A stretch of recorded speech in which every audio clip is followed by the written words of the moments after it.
작은 도토리 한 알이잖아요.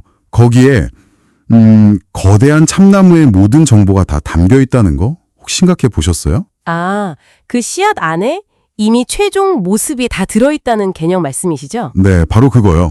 오늘 저희가 살펴볼 자료가 바로 이 아이디어를 브랜드에 적용한 건데요. 뭐 거창한 마케팅 전략이나 시장 분석 이런 게 아니에요. 한 사람의 아주 깊은 내면에서 시작되는 브랜드의 진짜 근원에 대한 이야기입니다. 네, 오늘 우리가 좀 깊이 파고들 자료는 바로 엔텔러키 브랜드라는 책이에요.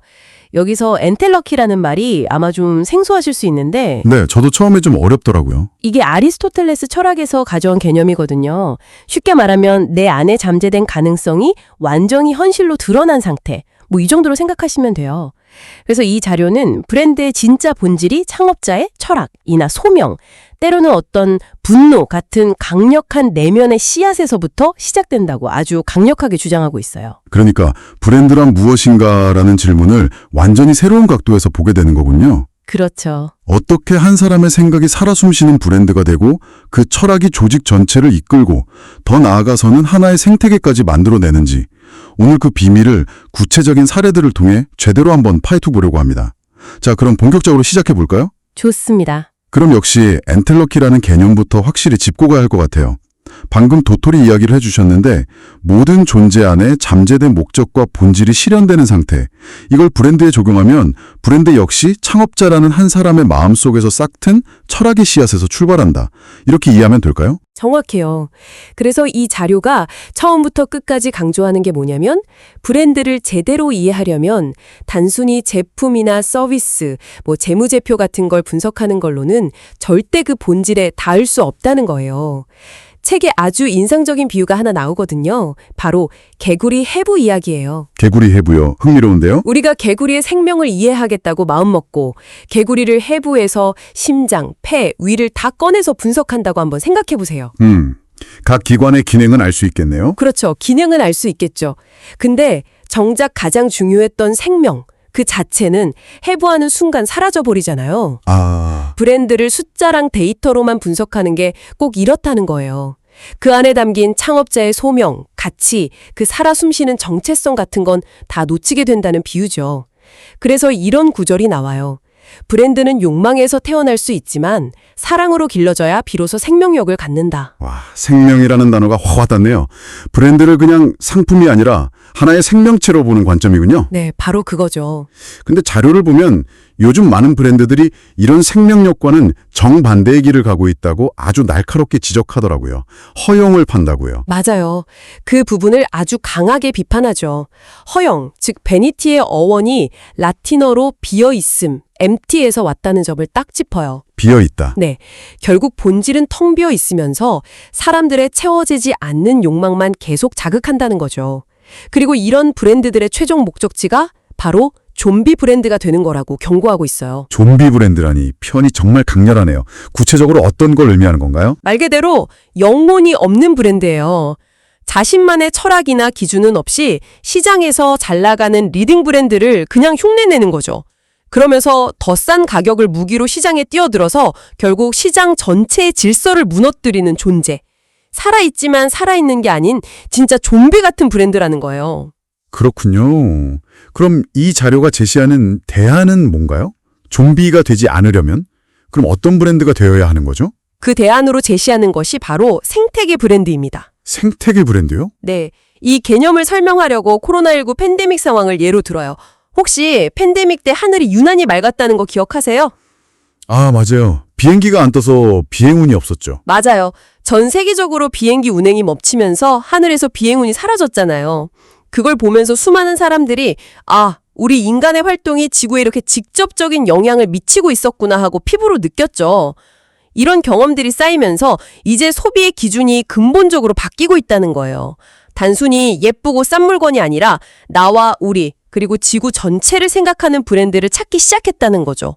듣고 보니 생태계 브랜드가 되어야 한다는 방향은 알겠는데 이게 그냥 착한 브랜드가 되자는 구호 이상이 되려면 뭔가 구체적인 기준이 필요할 것 같아요. 자료에서 그런 기준점도 제시해 주나요? 당연히 제시하죠. 총 6가지 조건을 이야기하는데 이게 꽤 촘촘해요. 첫 번째와 두 번째가 각각 철학적 조건과 시스템적 조건이에요. 철학적 조건은 이 브랜드가 왜 존재하는가? 이 답이 명확해야 한다는 거고, 시스템적 조건은 제품의 생산부터 유통, 사용 후 폐기까지 그 전 과정을 고려하고 책임져야 한다는 뜻입니다. 잠시만요. 거기서 잠깐 멈춰야 할 것 같아요. 다른 건 몰라도 시스템적 조건 하나만 해도 웬만한 스타트업이나 중소기업에겐 거의 불가능한 미션처럼 들리는데요. 당장 눈앞에 생존도 급한데 제품 폐기까지 책임지라니. 자료에서 혹시 현실적인 대안 같은 것도 이야기하나요? 아주 좋은 지적이에요. 바로 그 때문에 세 번째 조건인 커뮤니티적 조건이 중요해져요. 커뮤니티적 조건이요? 네, 우리 브랜드 혼자 모든 걸 다 할 수 없으니까 우리와 철학을 공유하는 소비자, 파트너사, 지역사회와 함께 공생관계를 만들어야 한다는 거죠. 예를 들면 우리 제품을 수거해서 재활용해주는 사회적 기업이랑 협력한다거나 아니면 소비자들한테 올바른 폐기 방법을 적극적으로 알리고 동참을 유도하는 캠페인을 벌이는 식으로요. 아하, 문제를 혼자 해결하는 게 아니라 관계 속에서 함께 풀어가는 거군요. 그럼 네 번째 조건은 뭔가요? 네 번째는 윤리적 조건입니다. 투명성과 책임감을 의미해요. 요즘 ESG 경영이 화두잖아요. 네, 그렇죠. 근데 단순히 보고서를 예쁘게 만드는 수준을 넘어서 우리 브랜드의 모든 활동을 투명하게 공개하고 잘못이 있다면 솔직하게 인정하고 책임지는 자세를 말하는 거죠. 다섯 번째는 영속적 조건, 그러니까 미래 세대까지 고려하는 지속 가능성을 지향해야 한다는 거고요. 마지막 여섯 번째가 디지털 생태계 조건이에요. 디지털 생태계 조건이요?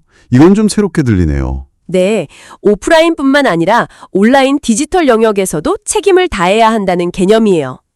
예를 들어 고객 데이터를 어떻게 수집하고 활용하는지, 그 과정에서 프라이버시 침해는 없는지, 인공지능 알고리즘이 편향된 결과를 낳지는 않는지, 이런 디지털 윤리까지 모두 고려하는 거죠. 이 6가지 조건이 다 갖춰질 때 비로소 하나의 완전한 생태계 브랜드가 될 수 있다고 합니다. 철학, 시스템, 커뮤니티, 윤리, 미래, 디지털. 와, 정말 브랜드 하나를 만드는데 거의 하나의 국가를 세우는 수준의 세계단이 필요하네요. 허허, 그렇죠. 듣다 보니까 이런 생각이 들어요. 브랜드 철학이 이렇게까지 중요하고 복잡하다면 어느 순간부터는 리더 한 사람의 역량보다 그 브랜드 철학 자체가 더 중요해지는 순간이 오겠네요. 이건 우리가 흔히 알던 리더십과는 완전히 다른 개념 같은데요. 정확히 보셨어요. 그래서 이 자료에서 정말 흥미로운 개념을 제시하는데 그게 바로 리더십이 아니라 브랜드십이에요. 브랜드십. 네, 사람이 조직을 이끄는 게 아니라 잘 세워진 브랜드의 철학이 조직 전체를 움직이는 구조를 말하는 거죠. 브랜드가 조직을 이끈다니 솔직히 처음 들으면 약간 뜬구름 잡는 소리처럼 들릴 수도 있을 것 같아요. 철학이 조직을 이끈다는 게 구체적으로 어떻게 작동한다는 걸까요? 그럼 CEO는 없어도 회사가 돌아간다는 의미인가요? 바로 그 지점이 핵심이에요. CEO가 없는 게 아니라 CEO마저도 그 브랜드의 철학에 복무하게 만드는 시스템이죠. 자료에 나오는 창조원이라는 기업 사례를 보면 이게 얼마나 강력한지 알 수 있는데 정말 놀라워요. 이곳의 진짜 리더는 대표 개인이 아니라 이솔이라는 가상의 브랜드 인격이에요. 가상인격의 리더라고요? 그게 어떻게 가능하죠? 중요한 위기 상황에서 이솔다움이라는 추상적인 개념이 과연 빠르고 명확한 결정을 내리는 데 도움이 될지 좀 의문이 들기도 하는데요. 그 의문이 당연하죠. 그런데 창조원에서는 그게 실제로 작동해요. 이솔은 자연과 사람 사이의 모범이 되는 존재라는 아주 명확한 정체성을 가지고 있거든요. 그걸 기준으로 평가하고요. 중요한 프로젝트를 결정할 때도 이 결정이 이솔의 방향과 맞는가를 놓고 토론해요. 심지어 동료를 평가할 때조차 그 동료의 행동이 이솔다웠는가가 기준이 되는 거죠. 리더 개인의 취향이나 그날의 감정이 끼어들 틈이 없는 거예요. 와. 확립된 브랜드 철학이 살아있는 의사결정 기준, 즉 리더 역할을 하는 아주 구체적인 사례입니다. 와, 리더의 기분에 따라 회사의 방향이 바뀌는 게 아니라 모두가 동의한 하나의 인격을 기준으로 움직인다니 정말 새로운 관점이네요. 알겠습니다. 개념은 정말 멋진데 이걸 실제로 구현해낸 곳이 또 있을까요? 창조원 사례는 정말 신선하지만 조금 극단적으로 들리기도 하거든요. 말이 쉽지 창업자의 철학 하나만 믿고 가기엔 현실의 벽이 너무 높잖아요. 물론이죠. 그래서 이 자료가 더 설득력 있는 거예요. 이론만 나열하는 게 아니라 이런 철학을 온몸으로 증명해내고 있는 다양한 브랜드들의 이야기를 아주 생생하게 담고 있거든요. 아주 인상적인 사례가 스위치라는 가방 브랜드인데요. 스위치요? 네. 이 회사는 원래 기업을 상대로 납품하는 B2B 사업으로 꽤 안정적인 수익을 내고 있었어요. 그런데 어느 날 그 사업을 전부 접고 대대적인 리브랜딩을 감행합니다. 안정적인 사업을 접었다고요? 보통은 엄두도 못 낼 결정인데 이유가 뭐였을까요? 이유가 딱 하나였다는 점이 이 브랜드의 엔텔러리키를 보여줘요. 바로 창업자 자신의 내면과 꼭 닮은 도시를 살아가는 청춘의 정신을 브랜드에 담고 싶었기 때문이에요. 아, 돈은 벌고 있었지만 자기 자신 같지가 않았던 거군요. 바로 그거죠. 그래서 빠른 성장이나 안정적인 수익 대신 브랜드 고유의 결을 지키는 길을 택했어요. 당연히 처음에는 힘들었지만 결국 그 진정성을 알아본 팬들이 생겨나면서 지금은 아주 단단하게 성장하고 있습니다. 자신의 내면과 닮은 브랜드를 만들고 싶다는 그 순수한 동기가 결국 브랜드를 살렸군요. 다음 사례는 이름만 들으면 정말 의외더라고요. 치킨 89인데요. 그냥 평범한 동네 치킨집 프랜차이즈 같잖아요. 그렇죠. 근데 이 회사의 법인명을 들으면 생각이 완전히 달라져요. 맞아요. 법인명이 우분투예요. 아, 그 유명한. 네, 우리가 있기에 내가 있다는 뜻의 그 아프리카 철학이죠. 사실 프랜차이즈 사업이라고 하면 보통은 본사의 정교한 시스템으로 가맹점을 관리하는 걸 떠올리잖아요. 근데 이 브랜드는 좀 달랐어요. 초창기에 시스템이 아니라 본사 대표랑 점주들 간의 끈끈한 관계를 통해서 성장해온 역사가 있었거든요. 바로 그 브랜드의 본질, 그 엔텔러키를 우분투라는 이름이 상징적으로 보여주고 있는 겁니다. 평범한 치킨 가게 이름 뒤에 그런 깊은 철학이 숨어 있었네요. 또 다른 독특한 사례로 게릴라 라디오라는 빈티지 의류 매장도 소개되던데요. 네, 이 브랜드는 창업자 자신을 그대로 번역한 것 같은 곳이에요. 이름부터가 창업자가 좋아하는 록밴드 레이지 어게인스트 더 머신의 노래 제목에서 따왔어요. 아, RATM이요? 네, 그 음악이 가진 반항적이면서도 독자적인 정신이 바로 브랜드의 정체성이 된 거죠. 단순히 옷만 파는 게 아니라 매장에 들었었을 때 나는 향기까지 직접 개발해서 후각적인 경험을 제공하는데요. 창업자의 취향과 감각이 브랜드의 모든 것을 결정하는 아주 직관적인 엔텔러키의 발현이라고 볼 수 있어요. 마지막 사례는 정말 많은 생각을 하게 만들더라고요. 앞서 생태계 브랜드의 완벽한 모델이라고도 하셨던 채비라는 장내 브랜드 이야기인데요. 맞습니다. 이 브랜드는 우리가 지금까지 이야기한 모든 개념을 집약해서 보여주는 것 같아요. 채비는 기존의 틀에 박힌 3일장 문화를 완전히 새롭게 재설계했어요. 어떻게 바꾼 거죠? 보통 장례식장 하면 떠오르는 하얀 국화와 딱딱한 분위기 대신 그 공간을 고인의 유품, 생전의 사진, 가족에게 남긴 마지막 편지 같은 것들로 채우는 거죠. 그저 슬퍼만 하는 공간이 아니라 고인을 추억하고 기억하는 공간으로 바꾸는 거군요. 바로 그거예요. 조문객들이 와서 형식적으로 절만 하고 가는 게 아니라 고인의 흔적들을 보면서 함께 이야기를 나누고 진정으로 애도하는 데 집중하도록 돕는 거죠. 죽음이라는 가장 무거운 주제를 다루면서 역설적으로 삶의 소중함과 공동체의 가치를 회복시키는 역할을 하고 있는 거예요. 그러네요. 철학적 조건, 커뮤니티적 조건, 윤리적 조건, 아까 말했던 생태계 브랜드의 여석저지 조건을 거의 완벽하게 구현해낸 모델이라고 할 수 있습니다. 오늘 이야기를 나눠보니 브랜드를 만드는 것이 아니라 브랜드로 살아가는 것에 대한 이야기라는 생각이 드네요. 맞아요. 결국 핵심은 브랜드의 시작점, 즉 창업자 내면에 있는 그 고유한 씨앗, 엔텔러키를 발견하고 세상의 수많은 유혹과 어려움 속에서도 그걸 흔들림 없이 지켜나가는 태도에 있는 것 같습니다. 네.